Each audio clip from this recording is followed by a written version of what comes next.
A storm is brewing in Washington, and it's bigger than anything we've seen before.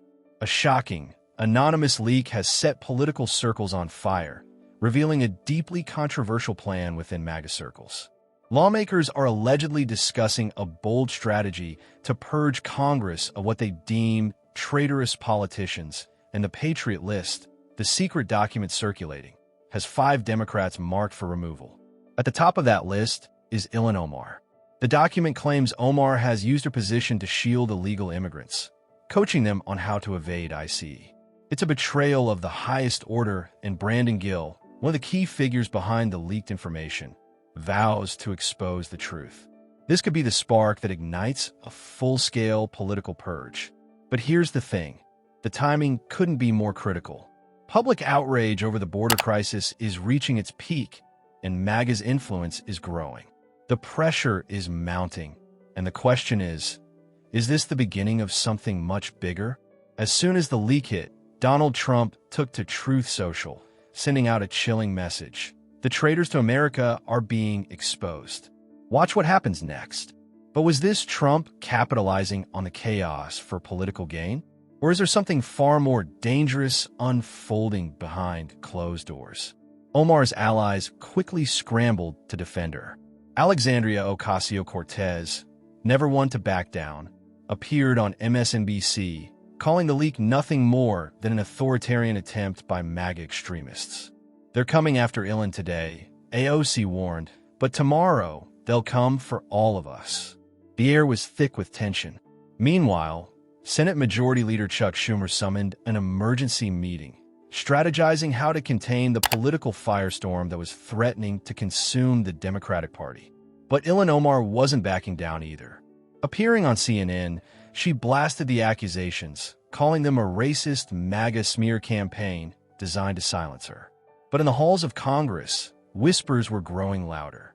Could this purge actually be real? The moment was tense, and the stakes were higher than ever.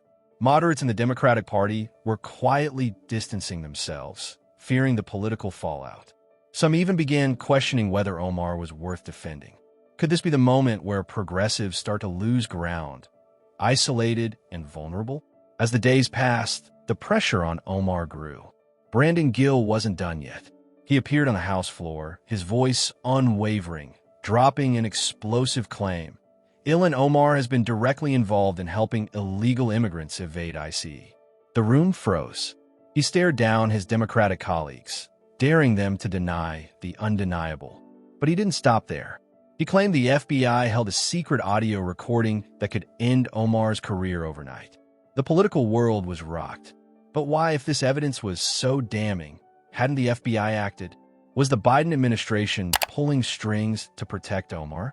The silence from the FBI only raised more questions. But while Gill was demanding action, Omar fired back on CNN, calling the allegations a baseless smear. AOC, standing firmly by her, called Gill's claims nothing more than political theatrics. Yet, as the media tried to spin the narrative, one simple question remained unanswered. Did Omar help illegal immigrants evade ICE or not? Things took an even darker turn when a classified FBI report mysteriously surfaced, detailing that Omar had once been under investigation for receiving funds from a foreign nonprofit with ties to Somalia. The implications were huge. Foreign money in American politics. The leak spread like wildfire across conservative outlets, and the questions mounted. Why had the FBI buried the investigation? Brandon Gill stepped up once again, demanding a full inquiry into why the investigation was dropped. The response from the Justice Department was swift, a flat-out denial. They dismissed the leak as incomplete and misleading. But the story had already spread too far. The narrative was no longer about whether Omar had shielded illegal immigrants. It was about why the investigation into her was abruptly stopped. Who was protecting her? The political landscape was shifting. Behind the scenes, the Democratic Party was beginning to fracture. Some insiders, once loyal to Omar, began to quietly admit that if the FBI's report had any merit, Omar's political career was in serious jeopardy. The media, once fully aligned in defense of Omar, began to shift. Left-wing outlets like the Washington Post and New York Times started raising questions about whether Omar's presence was harming the Democratic Party. The whispers of betrayal were growing louder. Omar herself could feel the walls closing in. She fought back, fiercely denying any wrongdoing, but the narrative was shifting around her. Was she being thrown under the bus by her own party to protect the greater political agenda? Then, something unexpected happened. Elon Musk, ever the provocateur, threw fuel on the fire. With a single tweet, he sent shockwaves through Washington, suggesting there was more to the Omar scandal than anyone realized. Looks like they really don't want the truth about Ilhan Omar to get out, Musk posted cryptically. The internet exploded with speculation. What did he know? Was he teasing a massive revelation that would blow the scandal wide open? Within hours, a bombshell leaked. An independent journalist shared an FBI document reportedly confirming that Omar had received illicit financial contributions from a Somalia-linked organization. The media frenzy was immediate, with conservative outlets calling for an immediate investigation into Omar. Gil, once again, seized the moment, demanding an official inquiry, while the left scrambled to discredit the story. Omar, never one to back down, fired back. "Musk's lies won't stop me," she declared on CNN. AOC quickly followed suit, calling Musk a liar and accusing him of spreading dangerous misinformation to serve the MAGA agenda. But Musk wasn't backing down. He doubled down, teasing more evidence to come. And then, the situation took another turn. A former aide to Omar came forward, speaking under the condition of anonymity, and confirmed that the leaked audio recording was real. This former staffer claimed that Omar had coached a group of undocumented immigrants on how to avoid detection by ICE. If true, this wasn't just political misconduct, it was a criminal act. Democrats went into full damage control mode.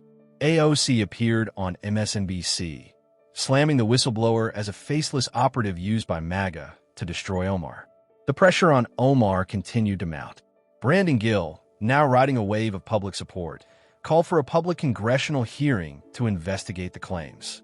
If the witness testified under oath and their story was corroborated, it could mean the end of Omar's political career and possible criminal charges. The battle for Omar's future intensified. Her defenders were struggling to keep up with the pressure. Behind closed doors, Democratic strategists were scrambling to contain the fallout. But the narrative was no longer just about Omar. It was about whether the Democratic Party would defend her or allow the tide to sweep her away for the sake of political survival. As the battle in Congress reached new heights, MAGA lawmakers introduced the Protecting Congress Act, a bill that would allow for the immediate expulsion of any lawmaker found guilty of aiding illegal immigration or obstructing immigration enforcement. The bill sent shockwaves through Washington. If it passed, Ilhan Omar could be removed from office in a heartbeat. Omar's fate seemed to hang in the balance. The bill was a direct assault on her, and MAGA lawmakers were pushing hard for its passage. The Democratic Party, on the other hand, was fighting back fiercely, warning that such a bill would set a dangerous precedent.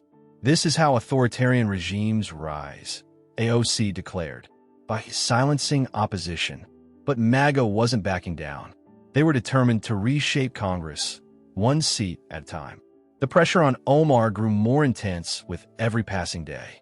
The media, conservative and liberal alike, were locked in a bitter battle over her future.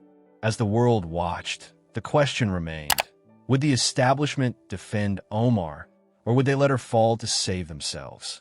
In the end, the real story wasn't about Ilhan Omar alone. It was about what happens when the political establishment is pushed to its limits. The battle for the future of Congress was unfolding right before our eyes.